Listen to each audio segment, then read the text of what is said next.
The air in the lawyer's office felt heavy and cold. It was a stark contrast to the warm June sun shining outside. Today was the day, June 20th, 2025. The day Mark and Sarah would officially end their marriage.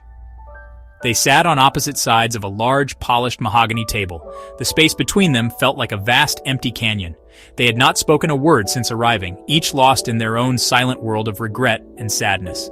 The lawyer, a man with a kind but professional face, placed the stack of papers between them. Each page represented a final step, a legal severing of the life they had built together over 10 long years. It was a life that had once been so full of promise and laughter. Mark looked at Sarah. Her eyes were fixed on the divorce papers, her hands clasped tightly in her lap. He remembered a time when those eyes would light up just by seeing him enter a room. Now, they were clouded with a deep sorrow he knew he had helped create. He shifted in his uncomfortable chair, the silence in the room growing louder with every passing second. He wanted to say something, anything to break the tension. But what was there left to say? They had already said everything in loud, angry arguments and in long, painful silences. The finality of the moment was suffocating, a quiet surrender to the end of their story. The lawyer cleared his throat, a gentle sound that seemed to echo in the stillness. "If you are both ready," he said softly, "you can sign on the indicated lines." He pushed 2 pens across the table, one for Mark and one for Sarah. The pens were simple, black ink, but they felt like the heaviest objects in the world. To pick one up was to accept defeat. To sign the paper was to erase a decade of shared history. Sarah slowly reached for her pen, her fingers trembling slightly as they wrapped around it. Mark watched her, his heart aching with a pain that was both fresh and ancient. He felt a desperate urge to stop this, to turn back time. Sarah's gaze lifted from the papers and met Mark's. For a fleeting moment, the professional setting of the lawyer's office seemed to fade away. In her eyes, he saw not the anger of recent months, but a flicker of the girl he had fallen in love with. The girl who laughed at his terrible jokes and who believed in him when no one else did. It was a look that held a universe of shared memories, of promises made under starry skies, and dreams whispered in the dark. The pen in her hand paused just above the paper, and in that small hesitation, a forgotten world began to rush back to both of them, uninvited but powerful.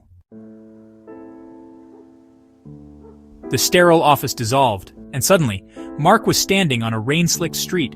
He remembered their first date. It had started to pour unexpectedly, and they had run, laughing, to shelter under the awning of a small bookstore. Sarah's hair was wet, sticking to her cheeks, but she had never looked more beautiful. She had shivered, and he had given her his jacket, a simple act of kindness that had felt like the most important gesture in the world. He could almost feel the cool fabric and smell the scent of rain in her perfume. That night, they talked for hours, ignoring the storm raging around them, lost in their own perfect world. Sarah's mind drifted to another memory, a warmer one. They were in their first tiny apartment, painting the living room walls a cheerful shade of yellow. They had gotten more paint on themselves than on the walls. Mark had playfully dabbed a spot of yellow on her nose, and she had retaliated by smearing a streak across his cheek. The argument dissolved into laughter, a joyful, carefree sound that filled their small home with so much life. They had ended up slow dancing in the middle of the paint-splattered floor, with no music except the rhythm of their own happy hearts. It was a simple day, but it was one of the happiest of her life. Then, Mark remembered a harder time. His father had passed away, and the grief had been a heavy, suffocating blanket. He had pushed everyone away, wanting to be alone in his sorrow, but Sarah had refused to leave his side. She didn't offer empty words or easy platitudes. She just sat with him in the darkness, holding his hand, her silent presence a steady anchor in his storm of pain. She had been his rock, his quiet strength when he had none of his own. He realized then how much he had relied on her, how she had held him together when he was falling apart, expecting nothing in return. As these memories surfaced, one after another, the anger and resentment that had built up over the past year began to feel distant and insignificant. Sarah remembered how Mark would leave little notes for her around the house, simple messages like, "Have a great day," or "I love you." Mark recalled how Sarah would make his favorite meal after he had a tough week at work. These were the small, everyday acts of love that had formed the foundation of their life together. They were the gentle threads that had woven their story, threads they had forgotten were ever there. buried under layers of misunderstanding and hurt. As the past flooded his mind, Mark looked at the woman across the table. He saw her not as the stranger she had become in recent months, but as the person who knew him better than anyone else in the world. He saw the girl from the bookstore, the woman covered in yellow paint, the pillar of strength who had held him through his darkest days. A profound sense of loss washed over him, so powerful it took his breath away. What were they doing? How could they throw all of this away over disagreements about work schedules and household chores? The reasons for their divorce suddenly seemed so trivial, so foolish. Sarah felt a similar wave of emotion. The man sitting opposite her was not just the source of her recent pain. He was the man who had made her laugh until she cried.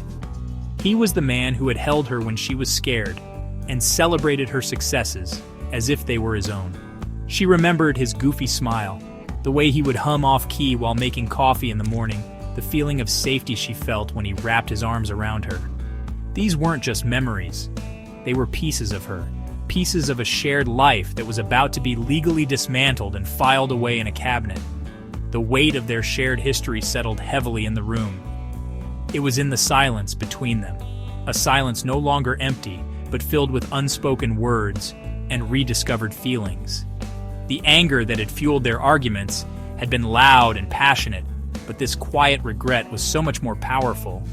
It was a deep, aching realization of what they were on the verge of losing forever.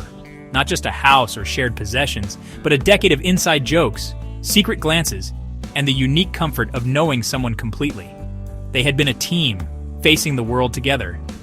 Mark was the first to break the silence. He pushed the pen away from himself, the small sound echoing the finality of his decision. "Sarah," he began, his voice thick with emotion, "I don't think I can do this." His words hung in the air, simple but transformative. He wasn't looking at the lawyer or the papers anymore. His eyes were locked on hers, pleading and full of a vulnerability she hadn't seen in years. He was no longer the distant, angry man from their arguments. He was just Mark, her Mark, the man she had promised to love for the rest of her life.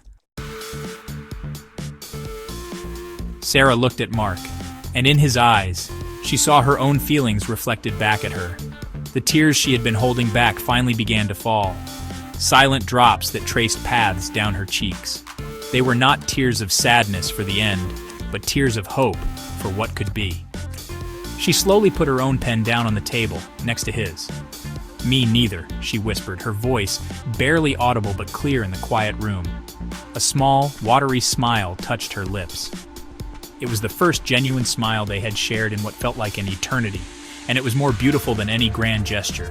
The lawyer, who had witnessed countless endings, watched them with a knowing expression.